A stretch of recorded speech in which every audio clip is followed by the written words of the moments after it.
Well, Dave, our guest this evening is Michael Gidlewski, who is the founder of Achievement Unlimited. And Michael, welcome to the show. Thank you very much. Glad to be here. Good, good. Michael, why don't you tell us a little bit about your company, a little bit about yourself? You're in Westchester, PA, and you've been around for 20 years, which not many companies have been around, especially the last 20 years. That's right. That's right. It's been an exciting time. I spent 25 years in the wholesale distribution business, and every time I would bring in a new group of salespeople, I got all excited about training them and developing them and helping them set goals and create a bigger and bigger future for themselves.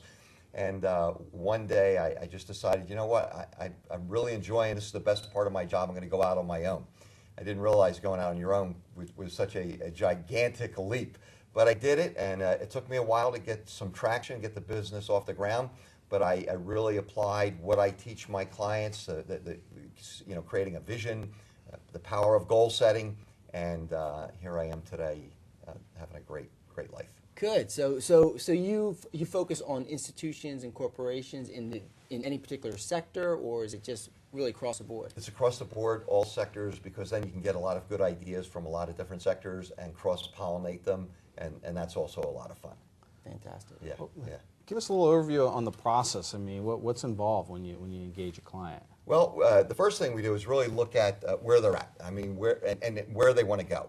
So, in fact, we might even look at where they want to go first, and then look at where they're backwards. At. So, yeah, exactly. So, to look at that, do a diagnostic on that, and really find out what their personal goals are and how that aligns with their business goals, if there is alignment there at all. Where do they need to be in 3, 4, 5 years? That's a long-term plan today in the new normal. But really getting them get clarity on their vision. Their vision has to be really clear and powerful, and their shared values. Are they current? You know, a lot of times you go in and the vision or mission is on the wall, or the values are on the wall. And customer's king, but you can't find anybody to wait on you. Right. So we want to make sure all that's congruent, where they're at, and then really develop the people to drive that vision and the goals to achieve that, because we're in the people business. We grow people, and those people then grow the business. Well, you talk about the new normal, or I guess the new economy. Yes, and yes. Why don't you enlighten us a little bit more about your thoughts on the new normal or the new economy? Well, I think that you see so much change, and change is getting faster and faster. Sure. In every sector. Everyone's connected 24/7, and we cannot keep up at that rate. Something is going to bust. The human is going to bust. The way we're working isn't working. So we're really looking at how do we really develop the key leaders with really sound leadership qualities to be able to navigate that new economy. Because the new economy is like sort of the unknown. The new normal is the unknown normal. So we're playing in a world where there's a lot of uncertainty. So the certainty has to come from each of us as leaders and individuals to be grounded in our own capabilities and be able to contribute, to focus, to be able to add some value to our companies. That I think is going to be key.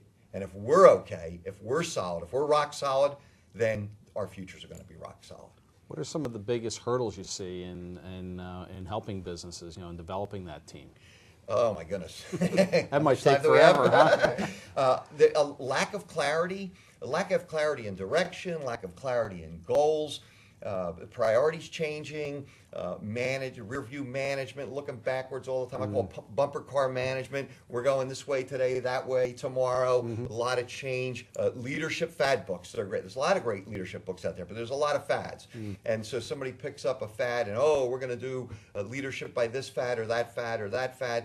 And this continuing changing where they're not getting grounded in what really matters most, what is really, really important. And well, you talk about clarity and changing direction. I think that's very interesting because it does happen, and obviously, part of the reason some of the leaders are changing is because their markets are changing or their business models are changing or whatever. Part of the reason, like you said, maybe they just lack focus and lack clarity. Right. But my question in that is, business owners that I work with, and I'm sure Dave works with all the time, they are worried about profit. Right. They talk to me about their profit. They talk to me about the impacts on their profit, their earnings, and so forth. How does having great leadership or having focused leadership, I guess is probably a better way of putting it, turn into profit, or is that not the idea? Oh, that is the idea. That is absolutely positively the idea. A lot of business owners have no problem investing in $1 million worth of technology or software or hardware or buildings, yeah, right? sure. New equipment, absolutely. Whatever. Spend millions and millions. Investing in their people, send them to a half-day Johnny Johnson seminar, and we'll get them fixed, and they'll be the best leader in the world. Their biggest payoff, their biggest payoff is in investing in their people. That will return an investment 10 times, 100 times, 1,000 times over. It'll be interesting to see how, and Steve Jobs is gone now, if there's 1,000 Steve Jobs in Apple that'll rise to the surface. And we have to think differently, we have to act differently, and that all has to come from our people. Our people have to be engaged in our business. There's all kinds of statistics. Somewhere between 25 and 30% of the employees are not engaged at all. Another 20 or 30% are on the fence. The ones that are not engaged, they're recruiting all the ones that are engaged to come over to their side. So investing in people is actually it's a soft skill. So they don't think of it that way. Of course. But we're able to many times rock solid document 3-to-1 to a 10-to-1 return on investment by investing in people. The other thing is people investment's a long-term deal. You don't change behaviors and attitudes overnight. Anybody try to quit smoking or lose weight or whatever? Right. So that's a long-term process, and we live in an instant gratification world. Right. What's in it for me right now, today? Boom, boom, boom, boom, boom. Well, you bring up one follow-up question, Dave. You bring up a very good point here, Michael. You started off by saying that change happens, right? The change is the new constant, right? Right. With that being the new constant, as a business owner, how do I know the employee's not going to change? How do I know the employee's not going to change and try to find a new job? So here I put all this valuable time, energy, and money into training that employee to clarify their leadership, to give them leadership skills, to hone those skills, and so forth. And then they go to my competitor, right? Or the way you said it, they become 1,000 Steve Jobs and they compete against Apple. Yeah. How do you avoid that, or is that not a concern either? Is that part of the price of doing business? Yeah, that's a good question. It's probably better not to train them all and to have all those mediocre losers on your team with the hopes that you can keep them all by antique modes of motivation by threat and rewards. Right. So, Coercing them. yeah, exactly. It's counterintuitive in a sense. Yeah, you want to invest in them. You want to make them the best of the best. They're not going to want to leave. They're going to want to be part of the culture. They're going to Google, Apple. These cultures, you don't hear of thousands of people leaving those cultures. There's other companies, names that we won't mention here on TV, but that people are fleeing from and don't want to be part of the cultures. Interesting. Yeah, interesting. It seems like it's a lot of, I'm reflecting back on previous careers I've had, and I've seen just what you said. It almost seems like management will train once. It's like they check it off the list and that's it. And it seems very static. Yes. And if you want to grow a dynamic, growing organization, it needs to be part of the organization, it seems. And I guess my question is, how do you dollarize? Or I know there's probably statistics and whatnot, but if I'm a business owner, how do I see the value up front? Right. And I know it's difficult. You probably have to be a visionary to see the value up front, but you can certainly see the value over the period of engagement, because as we develop these leaders and they are more empowered to be better problem solvers, to be more creative, to be more innovative, to take more ownership of their jobs, to be thinking in the mindset of how can I contribute, how can I add to the bottom line, right? It's generative in a sense. And then we set goals and we track and measure as much of that stuff as possible. And obviously those goals turn into financial goals, and how do we hit those big goals? It's not unusual for me to go into a small company, a $5 or $10 million company, and within 2 or 3 years, 4 years, double the top line, double or triple the bottom line. Wow. We want to get all the A players on the team, and all the B players, coach them if we can up to A players, and the C's and D's get off the team. We want to build a great team that wants to go to the World Series every single year.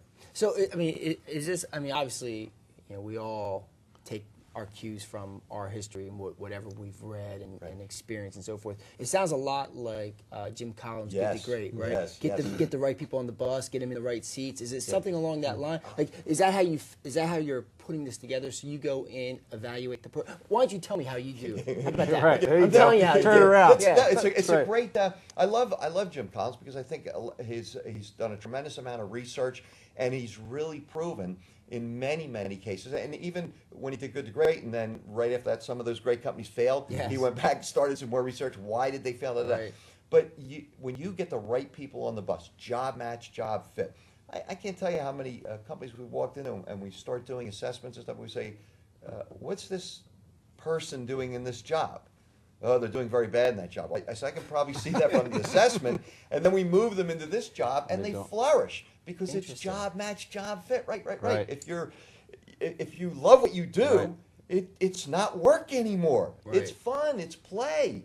And we have to create more of and we're under such pressure to get more done with less people, less resources. Absolutely. And everybody is we have to add more playfulness. We have to take more breaks. We've got to regenerate. You can't run a car, pedal to the metal or you'll blow the engine up. You got to change your oil and filter. You got to stop. You got to slow. My mantra with my clients is slow down to go faster.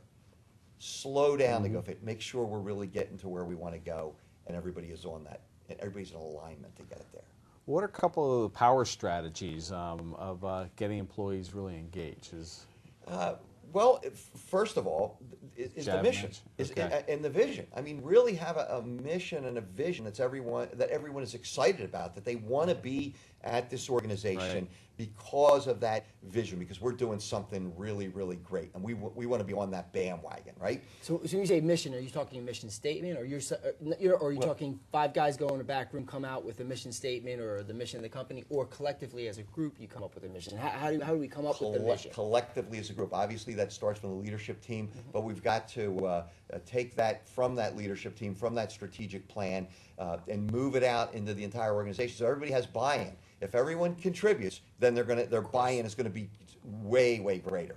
So that's what we do. We want to have a very exciting vision that everybody's going to buy into. And then a stretch goal. There's nothing more powerful than elevating a team when you have a goal.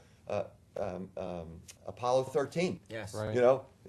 Get them home. Exactly. Get them home. And then what happened? Boom! Everybody came together to accomplish that micro mission, if you will. Right. Yeah. So is that something you would implement on an ongoing basis? You set the mission, set it and forget it, or is it set the mission and then reevaluate it through these, stretch goals, as you call them? Yeah. You always want to. You certainly want to evaluate in this in the new normal.